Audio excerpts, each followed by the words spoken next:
Charitable trust के माध्यम से चलाया हुआ हायर एजुकेशन के ग्रॉस एनरोलमेंट रेशियो को बढ़ाने का सबसे बड़ा मिशन में आप शामिल हुए सभी 100 बच्चों का स्वागत है। आज वो दिन है जिस दिन का कई अभिभावकों को बहुत दिनों से इंतजार होता है, और ये जो दिन है आपके सामने, जिस इंतजार की घड़ी के बाद आपने अपने हायर एजुकेशन के सफर में खुद को शामिल कर लिया। सबसे बड़ी चीज जो इम्पोर्टेंट है कि कई ख्वाब होते हैं पेरेंट्स के, और वो ख्वाब क्या होता है कि किस तरह मेरी बच्ची की शादी हो जाए। एक सफर होता है जिंदगी में, और फिर इस सफर के बाद उनका ख्वाब होता है भाई बेटी ब्याह दी जाए। जब बच्चा गोद में होता है तो माँ का ख्वाब होता है कि बच्चा चलने लगे। जब वो चलने लगता है तो लगता है कि स्कूल चला जाए। 10 साल स्कूल के सफर में उसे लगता है कि बच्चा मेरा कॉलेज चला जाए। आज पूरे देश में, पूरे हिंदुस्तान में 70% आबादी हायर एजुकेशन से वंचित है। ये मेरा डेटा नहीं है, ये सरकारी डेटा है। कहीं कहीं पर मुझे 72% जो युवा आबादी है वो सभी प्रकार के technical, paramedical, management and the gross enrolment ratio के बाहर है, और सिर्फ 28 से 30% युवा आबादी इस मिशन में शामिल हो पाती है। और जब पूरा सर्वे किया जाता है कि शामिल नहीं होने वाले की वजह क्या है, तो उसका सिर्फ एक ही कारण मिलता है कि उनके पैसे नहीं है, पैसे के अभाव में शिक्षा से बच्चे वंचित हैं।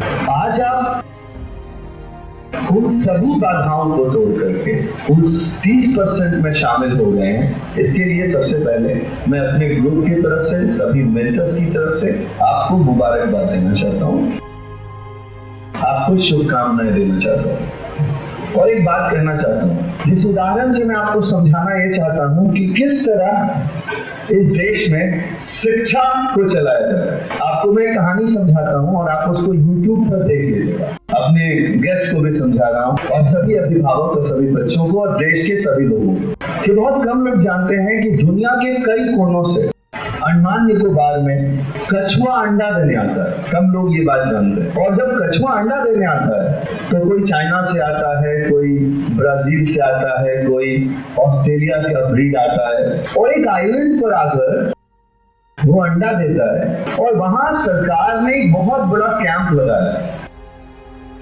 तो जब मैं वहां गया, पहले तो वहां जा नहीं सकते, लेकिन मैंने बड़ी ताकत झोंकी और पदाधिकारियों से बात की और वहां देखने गया, तो मैंने पाया कि वहां बहुत सारे लोग गन लेकर बैठे हैं और बहुत सारे फोर्सेस लगी हैं। तो मैंने पूछा कि जब ये कछुआ अंडा देने आ रहा है तो इसमें गन और ये फोर्स की क्या जरूरत है? तो उन्होंने कहा कि देखिए इसमें दो बातें। वह एक पुलिस ऑफिसर थे, उन्होंने कहा इसमें दो बातें। एक कि कुछ लोग जो स्कैम करते हैं, जो लोग क्रिमिनल्स हैं, इन कछुओं का कवच लेके चले जाते हैं, उनको मार देते हैं। तो एक तो स्कैमर्स और जो गैम्बलर्स हैं उनके लिए सुरक्षा दी गई, और कुछ जो इसमें लोग आपको जो दिख रहे हैं, ये गन्स जो हैं, इनमें बुलेट नहीं है, इनमें बुलेट नहीं, इनमें कोई ऐसा चीज है कि अगर आप उसको आसमान में दागेंगे, उसकी गोलियां चलाएंगे, तो वो बहुत दूर तक इस तरह का साउंड देगा, और फिर उसमें चील और कौवे वह उसमें दूर हो जाएंगे। तो मैंने कहा ये क्यों? उन्होंने कहा कि अब कछुए अंडे से निकलने वाले हैं, और जैसे ही कछुए अंडे से निकलते हैं तो उनपे गिद्धों का, चिलों का और परिंदों चरिंदों का हमला हो जाता है, और इनकी माएँ तो होती ही हैं।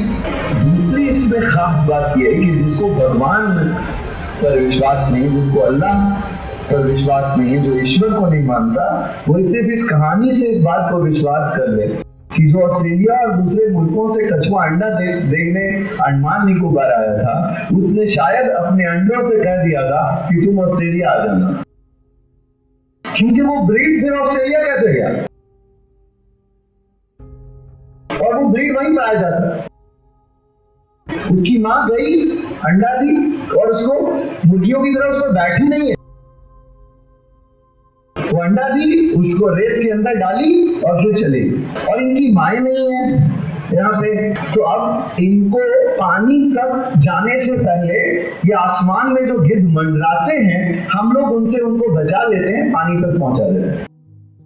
और उन्होंने एक दर्दनाक कहानी सुनाई कि पता नहीं कैसे समुद्र में जो उथल पुथल है, इनमें कई शार्क मछलियां और दूसरी मछलियां इन दावत का इंतजार कर रही हैं कि जब ये लाखों अंडे निकल करके समंदर में उतरेंगे तो इन्हें चीर फाड़ दिया जाएगा और इनमें लूट मच जाएगी। पहला पड़ाव अंडे से पानी तक जाना बहुत मुश्किल है, और दूसरा पड़ाव पानी से अपने घर तक जाना बहुत मुश्किल है। और पता नहीं कैसे मछलियों को पता है कि अब अंडे कछुआ बनकर आने वाले हैं। पता नहीं गिद्धों को कैसे अंदाजा है कि अब ये रेत से निकलने वाले हैं। और बहुत खुशनसीब कछुआ अपनी मां तक पहुंच पाता है, अपनी मंजिल तक पहुंच पाता है।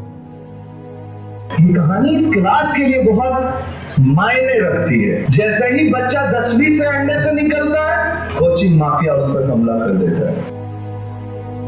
12वीं के अंडे से निकलता है, कोचिंग माफिया और एडमिशन के agent, consultancies, private dream universities जिन्हें डिग्रियां बांट रही हैं, 90% ऐसी आज शिक्षक के व्यापारी, दिल्ली में बैठे मामा, दिल्ली वाले चाचा, पटना वाले भैया, जो कॉलेज में पढ़ रहा है वो कॉलेज का की एजेंसी करने लग गया है।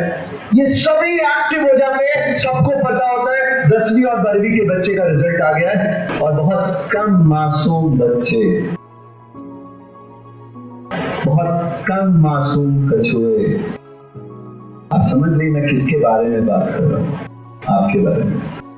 वो बहुत कम मासूम छोटे नन्हे बच्चे जो 10वीं पास कर जाते हैं और 12वीं पास कर जाते हैं, वो अपनी मंजिल पर पहुंच पाते हैं। आप उन खुशनसीब कछुओं की तरह हैं, बच्चों की तरह हैं, जिन्हें आज हमने उन चील कौओं से, उन मगरमच्छों से बचाकर आपको इंस्टीट्यूशन के डायरेक्टर के हाथ में डाल दिया है, हाथ में डाल दिया है। सबसे आज मैं आपसे कह रहा हूं बच्चों, ये जो ना पहुंचने का होड़ है ना, जो वजह है ना, उसकी सिर्फ एक कारण नहीं है, उसके कई कारण हैं जिनके बच्चों का एडमिशन हो गया। आप खुशनसीब हैं। भारत में, हिंदुस्तान में एजुकेशन का ऐसा कोई सिस्टम नहीं है जो 1000 रुपए में और 1500 रुपए में हिंदुस्तान के 122 कोर्सेज पे काम करता हो। कोई सोर्सेज नहीं है पूरे भारत में, पता लगा लीजिए। पहले आप एक काम कीजिए, हिंदुस्तान में ऐसी कोई स्कॉलरशिप स्कीम नहीं है जिसके साथ रोजमाइन जुड़ा ना हो। हिंदुस्तान के अंदर ऐसी कोई 100% स्कॉलरशिप स्कीम नहीं है, चाहे वो किसी की भी हो,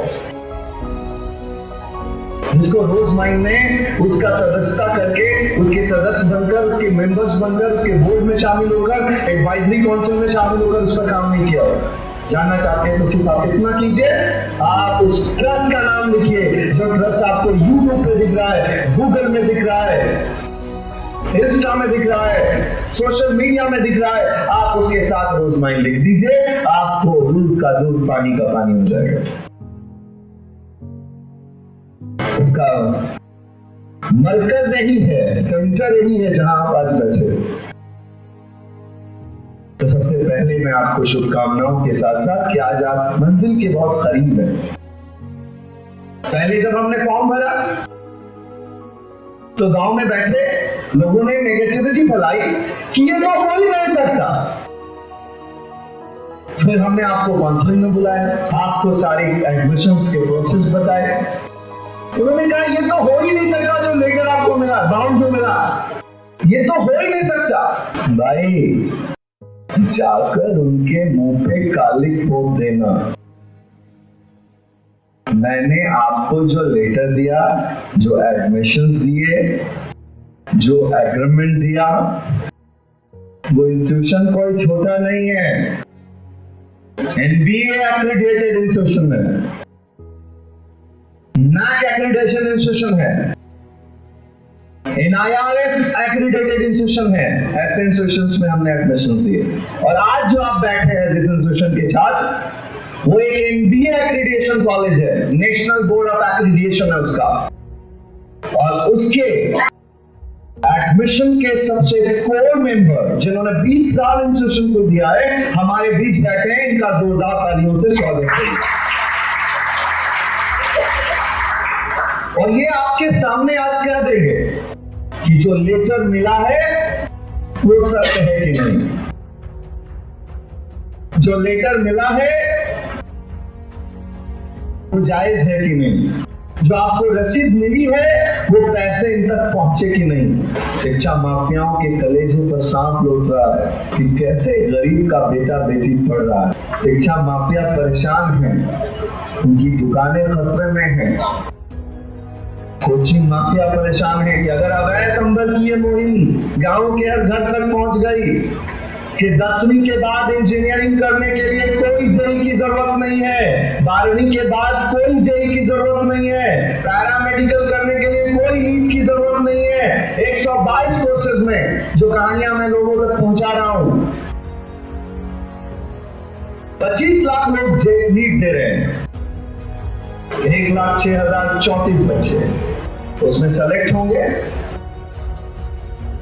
और 23,90,000 बच्चों के लिए जो रास्ता हमने बनाया है, आप आइए इस मिशन का हिस्सा बनिए। हम आपको डॉक्टर तो नहीं बना पाए, लेकिन हम आपको कंपाउंडर बना देंगे, हम आपको नर्स बना देंगे, हम आपको रेडियोलॉजी बना देंगे, हम आपको डायलिसिस बना देंगे, हम आपको कार्डियक बना देंगे, हम आपको रिस्पायरेटरी बना देंगे, हम आपको बी फार्मा बना देंगे, हम आपको फिजियोथेरेपिस्ट बना देंगे, हम आपको डॉक्टरेट ऑफ मेडिसिन फॉर्म भी बना देंगे। 23 लाख कहां खोए आप? रास्ता बंद नहीं हुआ है, रास्ते की शुरुआत है बच्चों। आओ मेरे साथ मिलकर देश बनाते हैं। जेई में 15 लाख लोग दे रहे हैं, उसमें भी 1 लाख को हटा दीजिए, 14 लाख के लिए रास्ता बंद नहीं हुआ है। कुछ 1 लाख सीटों पर ही नामांकन होने और फिर 14 लाख के लिए रास्ते। कोचिंग माफिया क्या कहेगा आपको? अब की बार आपका पार, की बार आपका पार। मैं कहता हूं यार, मेरे भाई, मेरे दोस्त, इंजीनियरिंग करना है या फिर केंद्र सरकार से इंजीनियरिंग करना है। अगर आपको केंद्र सरकार के प्रांगण से इंजीनियरिंग करना है तो जेई क्रैक करना होगा। अगर आपको राज्य सरकार से इंजीनियरिंग करना है तो जेई की कोई आवश्यकता नहीं है। कुछ एजेंट्स कहेंगे आपको रिकॉर्ड में भेजो लोगों को कि जो केंद्र सरकार की इंजीनियरिंग होगी, जो आईआईटी होगी वो बड़ी होगी, जो एनआईटी होगी वो बड़ी होगी, लेकिन Anna university, Visvesvaraya university, AKTU university, Kurukshetra university, MD university, PT university, Garhwal university छोटी होगी। उनको जाकर कहना कि कलाम साहब कौन थे? एक महान इंजीनियर जिसने देश को इंजीनियरिंग की दिशा दी। वो आईटीएन नहीं थे, बेहतरीन इंजीनियर थे। अगर कोई ये कहता है कि वो इंजीनियरिंग बड़ी है, तो क्या कलाम साहब एक छोटे इंजीनियर थे? डीआरडीओ में काम कर रहे भारत सरकार के अंतर्गत 90% साइंटिस्ट आईआईटीएन नहीं है, प्रदेश को नहीं चला रहे हैं। दुनिया की सबसे बड़ी ऑर्गेनाइजेशन ऑक्सफोर्ड, हार्वर्ड, आईआईटी और दुनिया की लिस्टेड बड़ी 1% ऑर्गेनाइजेशन जो दुनिया में जानी जाती हैं, उनसे निकले हुए बच्चे फेसबुक के फाउंडर नहीं हैं, यूट्यूब के फाउंडर नहीं हैं, गूगल के सीईओ नहीं हैं, इंस्टाग्राम के मालिक नहीं हैं, शादी.com के मालिक नहीं है, वेलटेक शादी.com के मालिक नहीं है। ये क्या गुमराह कर रहे हो दुनिया को, क्या गुमराह कर रहे हो देश को। आज भी शुरुआत बाकी है, आज भी ख्वाब बाकी है, आज भी उम्मीदें बाकी हैं। वो जो देश में 100 में से 100% इंडस्ट्री के मालिक है, वो आईटीएंस नहीं है। उनके हाथ काम करते हैं। तो क्या मैं ये कह रहा हूं? हाँ, मैं ये कह रहा हूं कि हम वचन लेते हैं कि हम ऐसा पढ़ेंगे और हम ऐसा पढ़ाएंगे। हम वचन लेते हैं एक दूसरे के साथ कि हम ऐसा कुछ करेंगे कि आईटीएंस हमारे यहां नौकरियां करेंगे। जिस तरह सीईओ गूगल के यहां नौकरियां कर रहे हैं, जिस तरह फेसबुक के यहां नौकरियां कर रहे हैं, जिस तरह वेलटेक में नौकरियां कर रहे हैं। तो मैं थोड़ा सा रिक्वेस्ट कर रहा हूं आपको। मैं आईटी से नफरत नहीं करता, मैं इनसे नफरत नहीं करता, मैं केंद्र सरकार के इंस्टीट्यूशन से नफरत नहीं करता, लेकिन आईटी की सिलेक्शन कमिटी और the source which they have created, I hate them.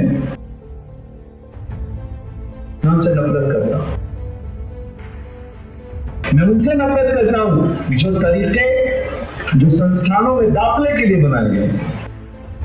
क्या देश को नहीं पता कि कन्याकुमारी से कश्मीर तक स्कूल्स बंद हो रहे हैं और कोचिंग का शेयर बाजार उठ रहा है? क्या कोई नहीं जानता कि कोई फिजिक्स, कोई केमिस्ट्री, कोई मैथ, कोई फिजिक्स केमिस्ट्री मैथ, कोई सुपर एक्स, कोई सुपर 60, कोई सुपर 80 बना रहा है? कोटा में लोग आत्महत्याएं कर रहे हैं। कानपुर कोचिंग का बाजार बना हुआ है। क्या देश इससे अंधकार में है? मैं बिहार के पाठक जी को हर मन से की सराहना करता हूं। उन्होंने बिहार को दिशा देके जो काम दिया, जो मैसेज दिया देश को, वो काबिले तारीफ है। मैं आपसे कह रहा हूं कि देश के शिक्षा व्यवस्था को, ग्रॉस एनरोलमेंट रेशियो को अगर बचाना है मेरे दोस्तों, तो 10वीं और 12वीं के बाद नामांकन की वो प्रक्रिया हासिल करनी होगी जो आज से 99 में थी, 2005 तक, 2006 तक, 2010 तक थी। वो अपनानी पड़ेगी। तैयारी के नाम पे हम गुमराह ना हो। अगर हमारा कोई बच्चा 510 मार्क्स नीट में लाता है, मैं इस मन से ऐलान कर रहा हूं, एक बार और आपको अटेम्प्ट लेना चाहिए, एक अटेम्प्ट और लेना चाहिए 500 प्लस पर। अगर कोई जेई में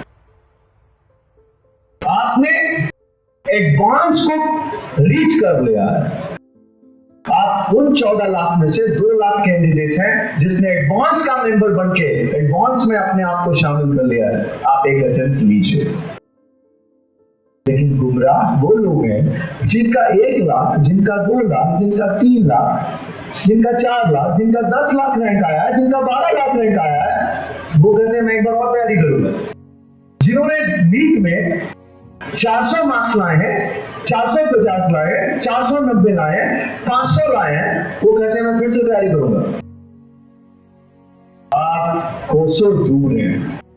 आप अपनी दुनिया शुरू कीजिए, माँ बाप के साथ टेबल पे बात कीजिए, कम्युनिकेट कीजिए और आगे बढ़िए।